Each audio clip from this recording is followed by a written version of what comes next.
I went to Manchester University to study business management, and I didn't register, but I went down to where I thought my lecture was meant to be. And I sat in the room for about half an hour, got very, very bored. I was convinced I was in the wrong room. I got to the point where I realised that a degree from this university wasn't going to get me where I needed it to become who I wanted to become. So I was very, very clear in the fact that I wanted to be an entrepreneur. Stephen Bartlett, the host of Diary of a CEO podcast and the youngest dragon on Dragon's Den. He shares what's behind his relentless drive and why clarity, storytelling and discipline still trump hustle. If you want something, it's only going to be achieved through your own efforts. There's no external force. There's no mummy or daddy. There's no handout. And I also had learned that I had a pretty good talent for getting what I wanted through selling or through being quite honest, being able to convince people of certain ideas and things like that. Welcome to this special bite-sized episode of Screw It, Just Do It from our back catalogue of over 550 past episodes. If you like what you hear, don't forget to follow the show and grab your free 2-day pass to the Festival of Entrepreneurs this October. Just head to festivalentrepreneurs.co.uk to claim yours, and don't forget to dive into the back catalogue.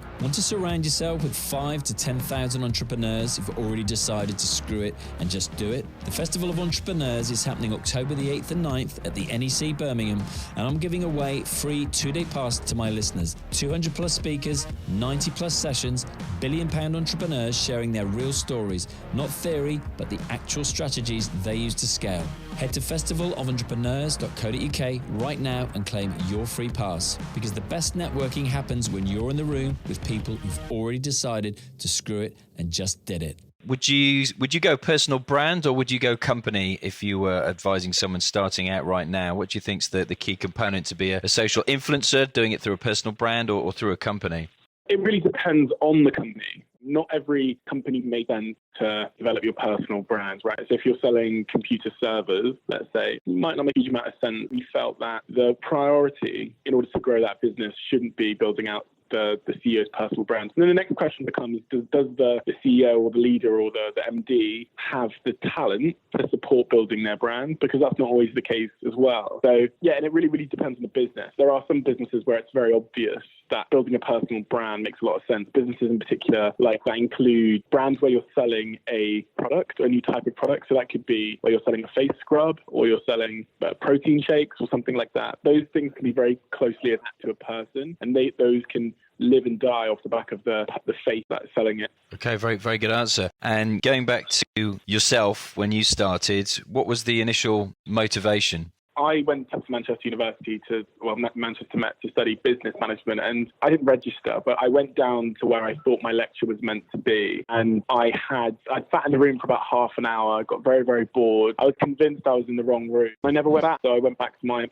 halls of residence, and about 3 months later, I went down to the university and dropped out. But I did only go to the one lecture. It just took me a while to officially drop out. And yeah, I had a few ideas for a few different businesses, all centered in around the student world and building a student communication medium of some type. And I ended up building Woolpark, spending the next sort of 2 years of my life raising investment, building a team and marketing Woolpark and learning everything I needed to learn about business, which ultimately, at the age of 21, led me on to starting Social Chain, which is the company that I run now and I have run for the last 2 years, which was established when I was 22. I was going to say, your question was, what was my motivations to start my business when I was 18? I think the answer to that is I got to the point where I realised that a degree from this university wasn't going to get me where I needed it to become who I wanted to become. So I was very, very clear in the fact that I wanted to be an entrepreneur. I wanted to run businesses. That's what excited me. That was the appealing challenge in my life always. And I didn't believe 3 years sitting in this lecture theatre was going to teach me how to become that entrepreneur. And that was very quickly sort of validated that belief within 3 months of dropping out, where I actually started learning lessons about business, how to set up a company, how to get investors. I learned all those things just by doing it. My desire to become an entrepreneur, I'm not really sure where that comes from. I've always wanted to build things and create things, and I've never seen anything that stood in the way between having an idea and making that happen. And I think that when I think about why I am here now, I think that's probably the easiest way to explain it. There's never been a barrier or a hurdle in between me thinking of an idea and me believe and the destination of it ever happening in my head. But I've always believed that I can get there, even when I probably couldn't. If you're enjoying this conversation and thinking, I need to be around more people like this, then I've got the perfect solution for you. The Festival of Entrepreneurs is where 5 to 10,000 ambitious entrepreneurs come together to learn from the people who've actually done it. It's on October the 8th and 9th at the NEC in Birmingham, and I'm giving my listeners free 2-day passes. Real entrepreneurs, real stories, real strategies. Exactly like what you're hearing right now, but live and in person. Go to festivalofentrepreneurs.co.uk and get your free 2-day pass before they're gone. Going back to when you were growing up, what was where your purpose, where your whys come from? I read that you wanted to create your own birthdays and your own Christmases, for example, because there was never much money going round. Can you tell us a little bit more about where that purpose, where that drive comes from? Yeah, so when I was, I think, probably about 12 to 14, we didn't get any sort of Christmases or birthdays. My family we just didn't have the money, to be honest. And at the same time, my mum and dad were working such ridiculous hours that they were never really in the house. So my mum would work, she'd get up at 6 a.m. and she'd often come back at about 1 or 2 a.m. So I really never saw her through that period of my life. So I became my own boss when I was 12 to 14, I think it was about 13 maybe. I became my own boss. And what that meant was that if I was going to have the things I saw my friends have in school, I was going to get those things off my own means. And I think those 4 or 5 years of my life taught me that if you want something, it's only going to be achieved through your own efforts. There's no external force. There's no mummy or daddy. There's no handout. And I also had learned that I had a pretty good talent for getting what I wanted through selling or through being quite honest, being able to convince people of certain ideas and things like that. So that, coupled with the fact that I had no choice, led me to starting my own business when I was about 14 or 15 years old. And that was a terrible business, a horrific idea, and it failed. And then I started another one at 16. This whole time I've been running small business. I was the kid at school selling fags, and I was the kid selling sweets and things like that. And I was making good money for selling cigarettes in secondary school. Please don't tell my teachers I said that. But my first real business was when I was 16. That's when I had a name, I had a website. It was on the business directories. And that was a business I called Excite, which was basically an under 18 event for young people. And I was able to get thousands of young people on sometimes 8 or 9 days notice, come to a venue and to pay £5 to enter. Often those events were just my birthdays, repurposed as end of summer party. And if I go on the Facebook page I created when I was 16 from 2000, I can't remember, it was a long time ago, there's 2,500 people in my city saying that they're coming to this event. And there's photographers, there's press, there's all these people. And that was my birthday party. I called it an end of summer party. And so I'd throw about 3 or 4 parties a month and the whole of the city would turn out and pay a lot of money. So, yeah. That's amazing. And do you think the key skill, or one of the key skills for anybody starting out in business, is that ability to sell?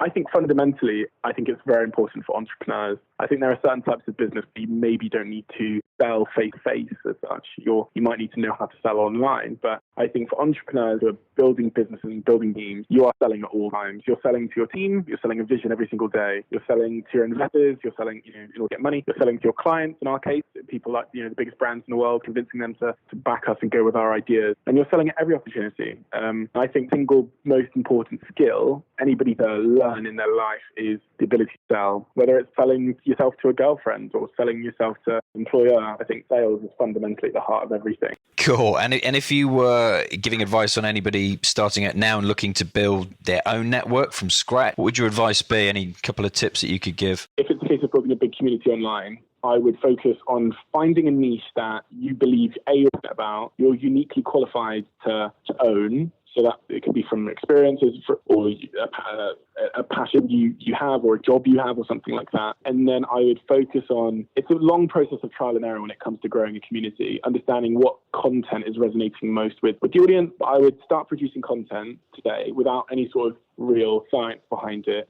and then collect the data on how the content you're pushing out this community is performing. Because some types of content on different platforms achieve different results. So we know, for instance, that there's a certain type of content for Instagram which grows your page the most, even though it gets less engagement. And all of the answers to all of the questions around data and what's working, what's not can be found in the analytics section if you are care enough to look. So, and you've got to have patience when building a big network or a big community online. I remember our first ever page, we'd done 400 tweets and we had 400 followers. The next 400 tweet, we got to 100,000 followers. But had we not done that first 400, we wouldn't have got there. And that's often been the case for a lot of our communities where it's, you've got to put a year into it. You'll wake up in a year's time and you'll have hundreds of thousands, maybe millions of people. That conversation just proves something. You are the average of the 5 people you spend the most time with. So here's my challenge.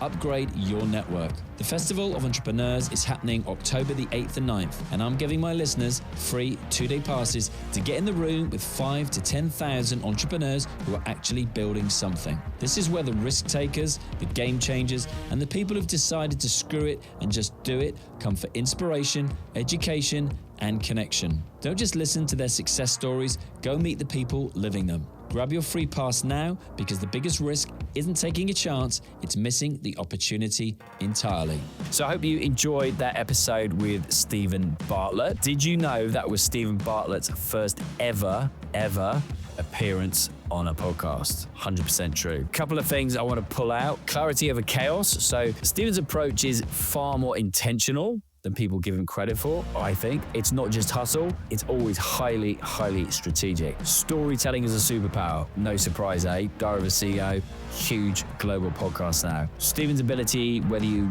love him or hate him, to connect through narrative, I believe is second to none. It's something every founder should take notes on. Still learning, still evolving. So what impressed me the most was how honest he is about what he's still working on, and that growth mindset never ever stops.